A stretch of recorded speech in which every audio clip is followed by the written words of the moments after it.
ఉరి తీయాలని కాంగ్రెస్ సీనియర్ నేత ఎమ్మెల్సీ జీవన్ రెడ్డి ఘాటు వ్యాఖ్యలు చేశారు. జగిత్యాల్లో ప్రభుత్వ విప్ అడ్లూరి లక్ష్మణ్ కుమార్ తో కలిసి మీడియా సమావేశం నిర్వహించారు. కాళేశ్వరం ప్రాజెక్టు గురించి ఎంతో గొప్పగా ప్రచారం జరిగిందని, ఇవాళ అదే ప్రాజెక్టులో నాణ్యతా ప్రమాణాలు లోపించడంతో దేశంలో తెలంగాణ తలదించుకునే పరిస్థితి వచ్చిందన్నారు. సుమారు 20,000 కోట్ల విలువగల ధాన్యాన్ని ఎలాంటి సెక్యూరిటీ లేకుండా గత ప్రభుత్వం మిల్లర్లకు అప్పజెప్పిందని ఆరోపించారు జీవన్ రెడ్డి. వాస్తవంగా తెలంగాణ రాష్ట్రం ఏర్పడిన తదుపరి ఈ రాష్ట్ర రోడ్డు వ్యవస్థను పూర్తి నిర్వీర్యం చేసింది. ఇప్పుడు తెలంగాణ రాష్ట్రం అంటే ఉమ్మడి రాష్ట్రం అంటే మెరుగైన పాలన వస్తుందని భావించడం కోరుకున్నాం. ఒకప్పుడు రాష్ట్ర రోడ్డు రవాణా సంస్థ ప్రెస్టీజియస్ ఆర్గనైజేషన్.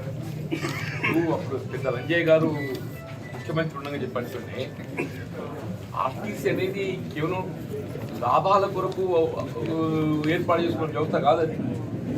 ఒకటి కార్మికుల ఉద్యోగ భద్రత, రెండవది గ్రామీణ ప్రాంత మారుమూల గ్రామాలకు ఏదైతుందో రవాణా సౌకర్యం కల్పించడం.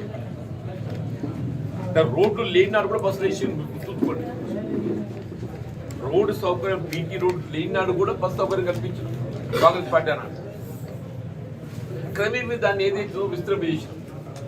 రాష్ట్రం ఏర్పడిన తర్వాత ఏదైతుందో మేము ఆశించిన ఆర్థిక ఆదాయం సమకూరడం లేదు అని చెప్పని వ్యవస్థ నిర్వహణ చేసింది.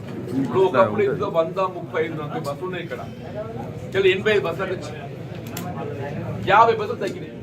ఈ 4 సంవత్సరాలలో 50 బస్సులు తగ్గినాయి. ఉచిత రవాణా ఏదైతే మహిళలకు సౌకర్యం కల్పిద్దామని చెప్పి కాంగ్రెస్ పార్టీ ప్రభుత్వం నిర్ణయం తీసుకున్నారు రేవంత్ రెడ్డి గారు. దాంతో మహిళల్లో ఒక విధమైనటువంటి ఒక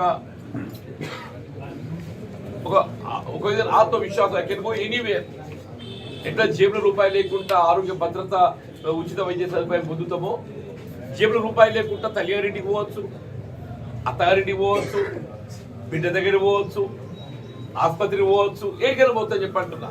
జేబుల రూపాయి అవసరం లేదు. పొద్దున స్నానం చేసి చల్లబడి బస్ ఎక్కుతా అయిపోయా, మళ్ళీ పొద్దుగిరికి అంటున్నాను. Really so great program. అంటే వాస్తవంగా